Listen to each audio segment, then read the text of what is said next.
En fait, ça fait 6 mois. Vous pouvez vous asseoir. Ça fait 6 mois que nous vivons à Monaco. Ça fait 6 mois que, avec mon épouse, nous avons une vie très particulière. Nous faisons la fête. Nous allons au théâtre. Nous allons voir des concerts. Nous voyons tous les jours les yachts les plus beaux du monde. Nous voyons passer les Ferrari, les Bentley, les Rolls-Royce. Moi, discrètement, je regarde les plus belles filles du monde. Je dis à ma femme, et ma femme le voit quand même. Et ce soir, je vous emmène à une soirée. Je vous amène à une soirée monégasque. Vous venez avec moi ? On prend l'ascenseur et on va monter au 4e étage. Et on va aller sur une terrasse face au port. Il fait chaud ce jour-là, nous sommes au mois de juin 2015, c'est la fête de la musique. Il y a un petit orchestre sur cette terrasse. Nous entendons la musique du port qui vient. Nous voyons le prince, plutôt le palais princier. En fait, nous avons du champagne, nous avions du caviar, Enfin, c'est la fête. Et tout d'un coup, oui. Ah.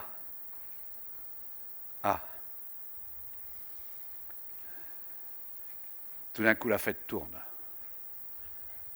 Je n'étais pas préparé à cet appel. Un appel brutal, définitif, dur. Pourquoi maintenant ? Pourquoi là ? Pourquoi aujourd'hui ? La nouvelle est terrible. Elle remet en cause tout notre projet, toute notre vision, tout notre futur. Nous sommes abasourdis. Je suis ruiné. J'ai tout perdu. Histoire vraie. Passé la stupeur, je sais que j'ai à ma disposition 2 lectures de cet événement, 2 lectures de cet appel. Je peux en vouloir à la terre entière. Je peux chercher des coupables. Je peux crier, je peux pleurer, je peux me plaindre, je peux me dire si je ne l'avais pas fait. Mais ce qui est fait est fait. Je ne peux plus revenir. Je peux me lamenter, je peux être pessimiste. Mais ça ne sert à rien. Au contraire, c'est dans les moments difficiles que l'optimisme est une forme de courage qui donne confiance et qui mène au succès. Contrairement au pessimiste qui ne sait pas ce qui va se passer, mais qui pense que ça va mal se passer, l'optimiste, lui, ne sait pas non plus ce qui va se passer, mais sait que ça va bien se passer. Alors je sais que ça va bien se passer. Nous n'avons plus rien, nous sommes ruinés. Mais nous sommes libres. Et je me rappelle cette parole de Karl Marx qui dit « La propriété est l'aliénation de la liberté ». Nous ne prenons plus de risques, puisque nous n'avons plus rien. Alors faisons ce que nous avons envie. Faisons les métiers que nous avons envie de faire. Et puis nous avions prévu de partir en Grèce pour fêter mes 60 ans, pour fêter mon début de retraite. Eh bien on fera différemment, c'est pas grave. Alors nous décidons de ne regarder que le positif face à cet événement. Après tout, nous sommes en bonne santé, et nos filles aussi, ce qui n'est pas le cas de tout le monde. Après tout, nous avons un toit, certains sont dans la rue. Après tout, nous n'avons plus le crédit alors que d'autres sont en faillite personnelle. Après tout, la voiture est payée alors que d'autres n'ont pas de moyens de locomotion, et puis nous vivons à côté de Monaco, cette ville qui tire toute l'économie. Si on veut s'en tirer, ça sera grâce à nous, grâce à notre conviction, grâce à notre persévérance. Et nous allons recréer une vie. Nous allons modifier ce que nous voulions faire. Nous devons jouer, nous devons gagner, nous devons réussir. Alors nous avons décidé d'être conquérants. Tous les soirs, nous rédigeons le cahier des bonnes nouvelles. Tous les soirs, nous disons « Alors, qu'est-ce qui s'est passé aujourd'hui, chérie ? J'ai entendu un oiseau chanter. Écris-le. Bonne nouvelle. Le soleil a brillé. Écris-le. bonne nouvelle. J'ai eu un coup de fil aujourd'hui d'un ami qui me demandait ce que je devenais. Écris-le, bonne nouvelle. Vous savez, cette mauvaise nouvelle qui est l'arbre qui cache la forêt des bonnes nouvelles. On ne voit plus rien, on voit que la mauvaise nouvelle. Et moi, je voulais voir cette forêt des bonnes nouvelles. Alors on reprend nos livres de motivation, on reprend nos disques, on reprend nos CD, on regarde des TEDx, Google marche à fond. Et puis, le cadeau arrive. Parce qu'après tout, cet événement, c'est un cadeau. C'est un cadeau de la vie. On me dit que je suis optimiste. Alors je vais sur mon ordinateur et je tape optimiste pour voir la définition. Et je tombe sur la Ligue des optimistes de France. Je rigole, je me dis, mais ils sont quand même farfelus tous ces gars. Créer une Ligue des optimistes, il faut le faire quand même. Alors je rentre dedans, je regarde qui y a, et je vois Jean d'Ormesson, Éric Emmanuel Schmitt, Mathieu Ricard, Philippe Gabillet. Je me dis, mais c'est sérieux l'optimisme? Je regarde les valeurs, je dis, mais elles me conviennent parfaitement. Je regarde la cotisation, et là, une cotisation à l'année, juste pour ceux qui veulent tester l'optimisme. Ceux qui ne sont pas sûrs d'être optimistes, 30 €. Et puis une cotisation à vie, 300 €. Je dis, allez, je ne suis pas très riche, mais moi, je suis un éternel optimiste, je mets la cotisation à vie, comme ça, au moins, c'est réglé. Je suis obligé d'être optimiste toute ma vie.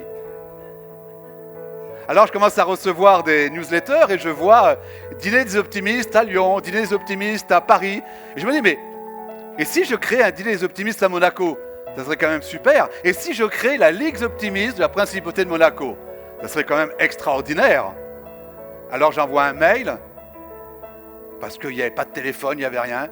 Voilà, je voudrais organiser un dîner des optimistes à Monaco. Comment je fais? Réponse, comme vous voulez. Je dis, ok, c'est parfait, c'est super ça. Mais encore, quelqu'un pourrait m'appeler, quelqu'un pourrait me téléphoner et quelqu'un m'appelle. Je dis, voilà, donc je suis Jean-Philippe, je viens de cotiser, je veux créer un dîner des optimistes à Monaco.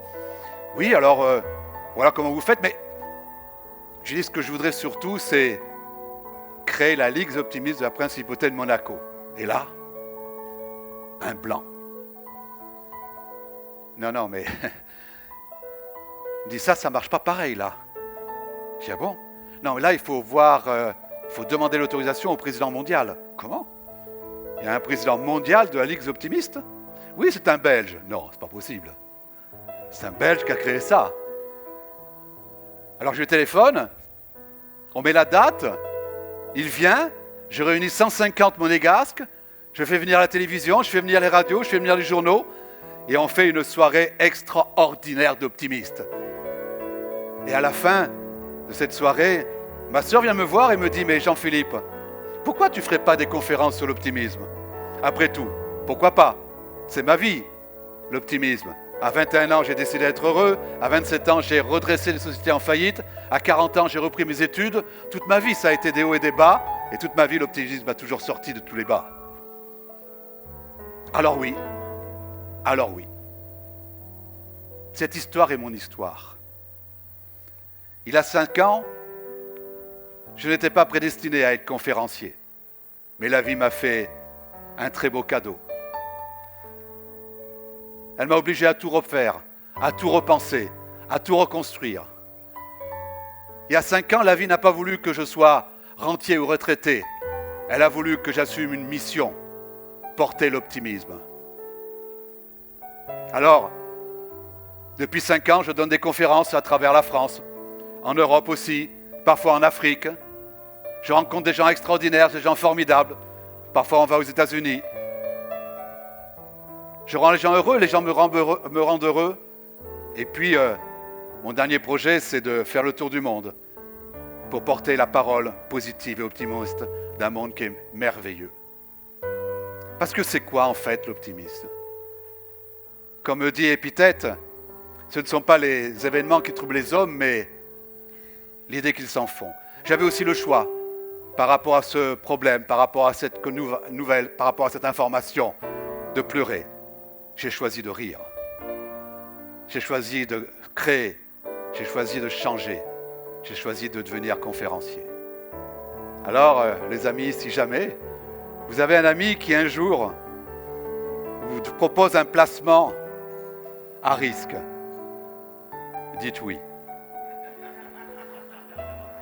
Et si ce placement à risque est en plus une arnaque, dites 2 fois oui.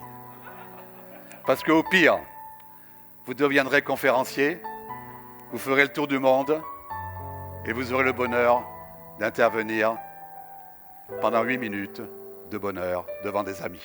Je vous remercie.